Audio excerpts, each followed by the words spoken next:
This is an intuition awakening game.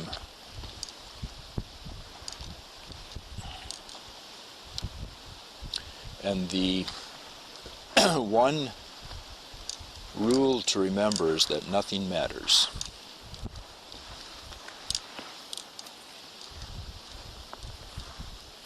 And the one truth in this game,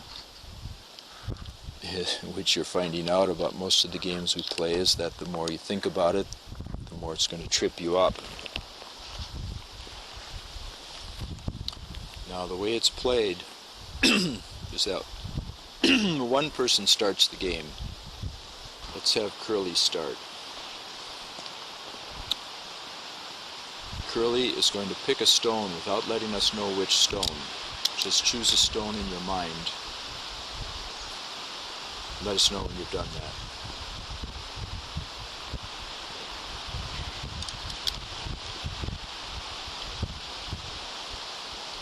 I'm done. Okay. Curly has a stone there. Now the object is to go around the circle. The next person, Rice, is going to pick a stone out of the circle and not pick up Curly's stone. The object of the game is to have all of us go around and each person in turn, sunwise, pick up a stone until the last remaining stone is Curly's.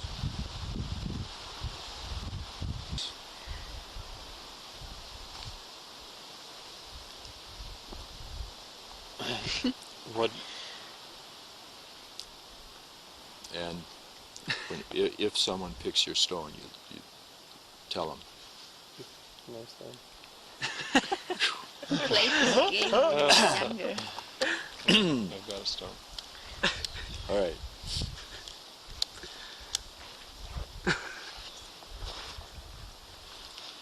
You got it. Wow. You misunderstood the rule. We're playing the reverse game here. What are the odds? Reverse intuition. Yeah. Got one.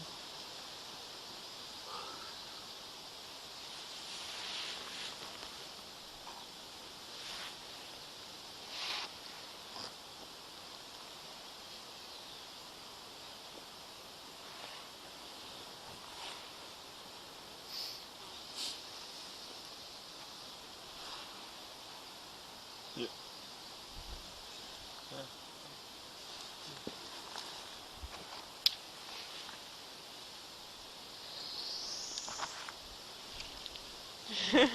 Whoa.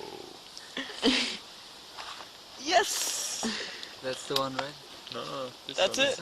Awesome. Beautiful. Well, we've gone from one extreme to another here. Yeah. All right. All right.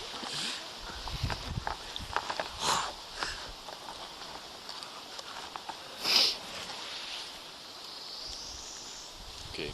Just a reminder here. The less you think, the more you attune to what's going on, the easier it's going to be and the more accurate you're going to be.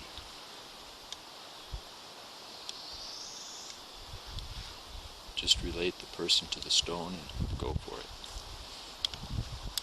The question is it, or once the game is figured out, is it then possible to, or if it's figured out like the other games, is it then like this every time?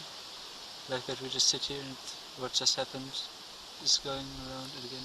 The easier it becomes, the more you want to make up your own guidelines, your own rules to make it more difficult, more challenging.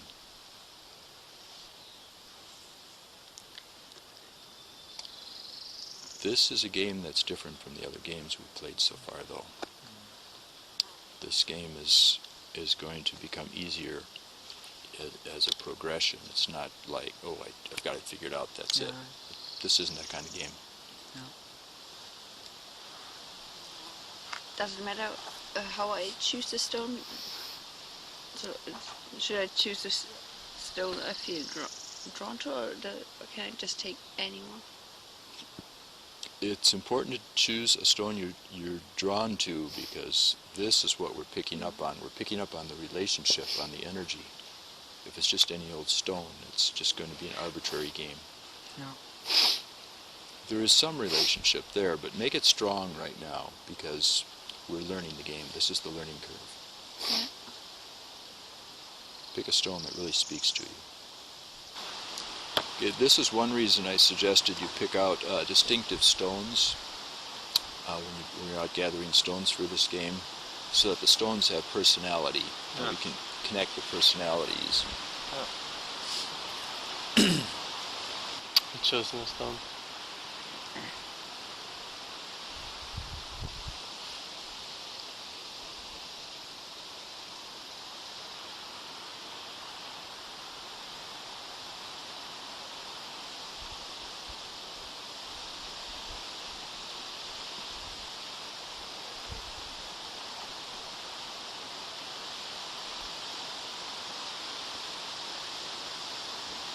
Yeah.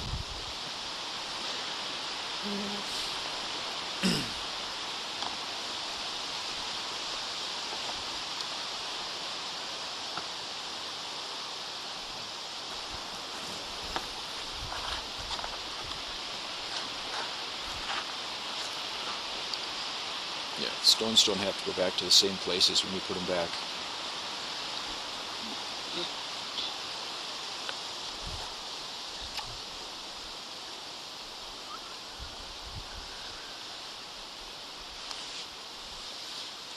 I got one.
Remember, nothing matters. No, you've got to relax. Got to relax into it.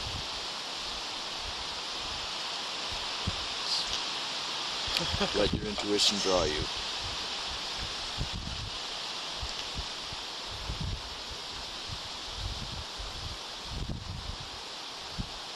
No, not that one.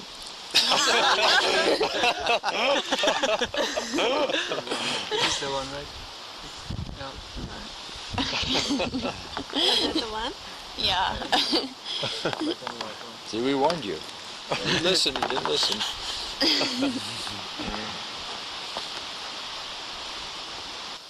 Does it, Yeah. question, does it help that a person to focus on the stone the whole time? It's gonna make the game easier, I think. It depends on the person. With a couple of you, you've got real straightforward energy, and it doesn't matter whether you focus or not. It's so clear. For one of you, you're looking off to the side. You're distracting. However, that shows which stone you were focusing on. All of our energies are different. So that's part of how we live our lives. We have some of us, a couple of you folks in this circle here are very straightforward and clear with what you do and where you're going in your life. A couple of you have confusion. It's like you're walking in a cloud. And it's hard to pick up on that energy except for when you try to disguise it, because disguising it makes it clear. What is For- disguising? To hide? Hiding it makes it clear. So it depends upon the person as to how the energy can be picked up. Question then to that. So I just wanted to like, because when it's easy to pick up on what I think, or then it's kind of unstealthy, I thought. So I was thinking like, well, this game can also be a good training to hide it as good as possible, like to choose a stone which is clear in my mind, but to avoid that other people pick up on that. Yeah, I would suggest doing that later. That's one of the levels of complexity you can add to this game, because the game is not only for the players who are trying to eliminate the stones that aren't yours, but the game is yours too if you're the one who picked the stone in order to disguise that. But I would wait until later. Keep your signals really clear. Yours and Big Eyes are really clear right now. It's real easy to pick them up, so you can help the other folks to bring up their level of acuity and then start playing with each other's heads. Remember, just be yourself here. Nothing matters. Don't try to mix things up for other people.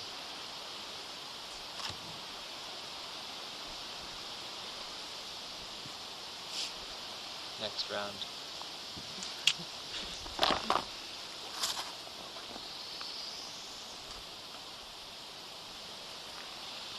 And here's something you can do too. You folks all have different approaches. Some of you just glance and you've got an intuitive impulse as to which stone is speaking to you. I notice some of you studying the stones and wondering which one to pick and picking one and not wanting to pick one that someone else picked or one that you picked before. Just pick up the impression when you've got your stone. Just keep it really clear energy.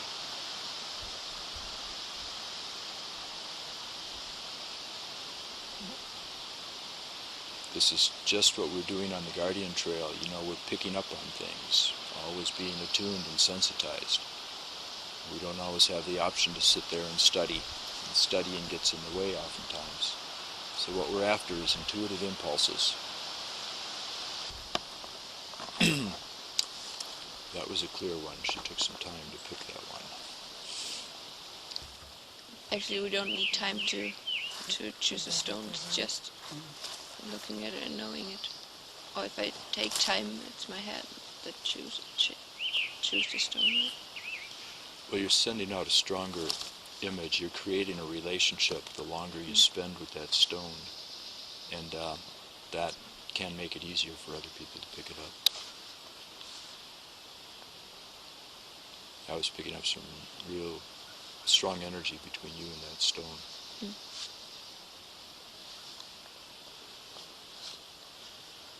And that's okay too. Once you play the game for a while, you can mix it up. That might throw somebody off if you're playing real intuitively for a while and then someone all of a sudden just burns a hole in that stone with their stare, you know. You wonder, I can't be right.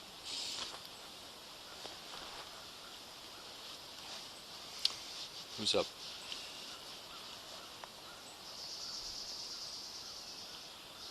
Nice. There's two woodpeckers. Yeah. Okay. Jingle back there. Yeah. Woodpeckers. Keep it around, careful.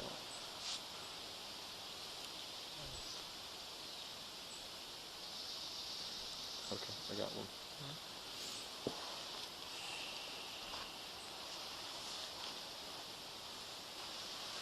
In order that the stones be distinctive enough from one another and that their energies don't confuse, lay them down in as regular a circle as possible and keep them equidistant from each other. They don't have to be perfect by any means, but don't get too sloppy with putting the stones back. It'll interfere. The more quietly you can play this game, the better. You can enter the silence, even letting your teammates know that they picked the stone. If you can come up with some kind of quick and easy signal, that would be good. Just remain in the silence while you're playing this game. That is going to engender that intuitive connection. It's going to have the least amount of interference, confusion possible.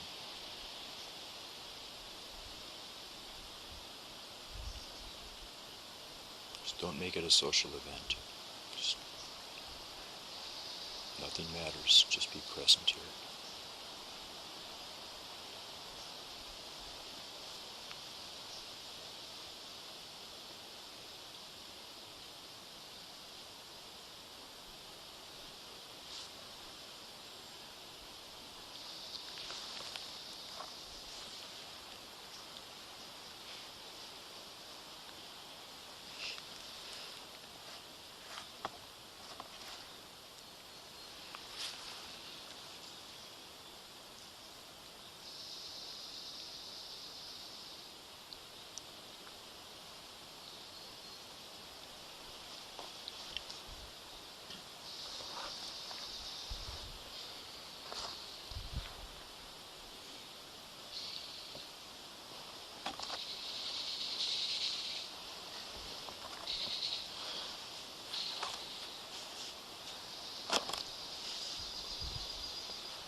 things to point out. This is an exercise in nonverbal communication as well. Just, you're getting closer and closer to those intuitive impulses if you're picking up on the subtle cues from each other.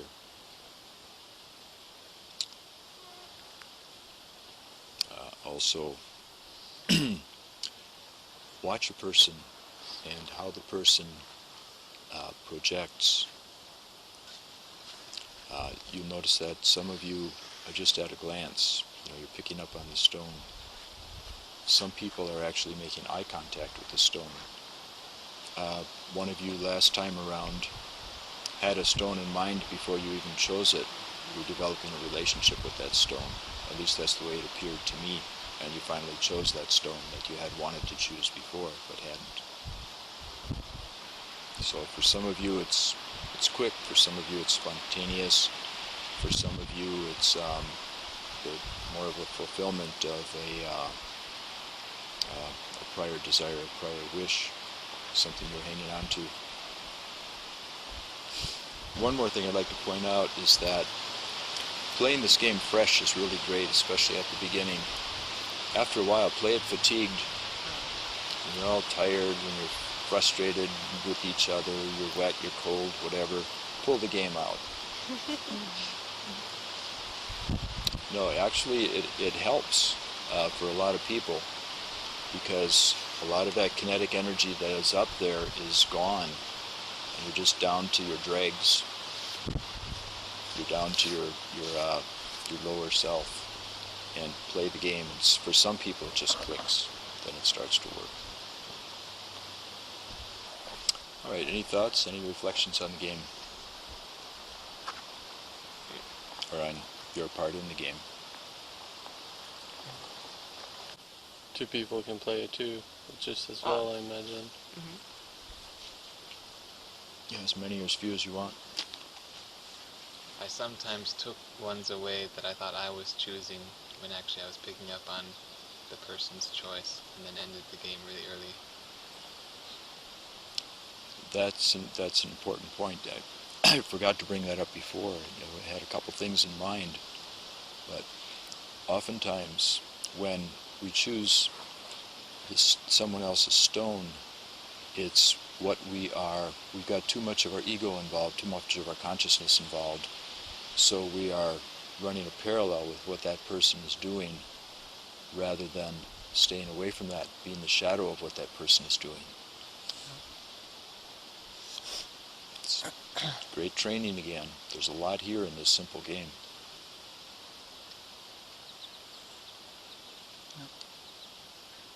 It's just like the drum stock, the rhythm of the drum. There's your flowing in the most easy and sinuous way there. This is the same thing. It's like the example I gave before. You can eat roasted nuts, you can eat raw nuts, you can eat soaked nuts. It's all the same. You're eating the same nut. This is all about the way. There's no force, no energy, no resistance here. Just flow with it. The easier you can flow with it, the easier it clicks. And clicking doesn't mean you're winning. You might pick the stone, and that is being in sync with the way, because this is what I need to learn at this time. This is what I need to become attuned to. It's good that I picked the stone, the person's stone, because that's teaching me something. You all seeing that? Yeah. No disappointment, no elation. It's just being.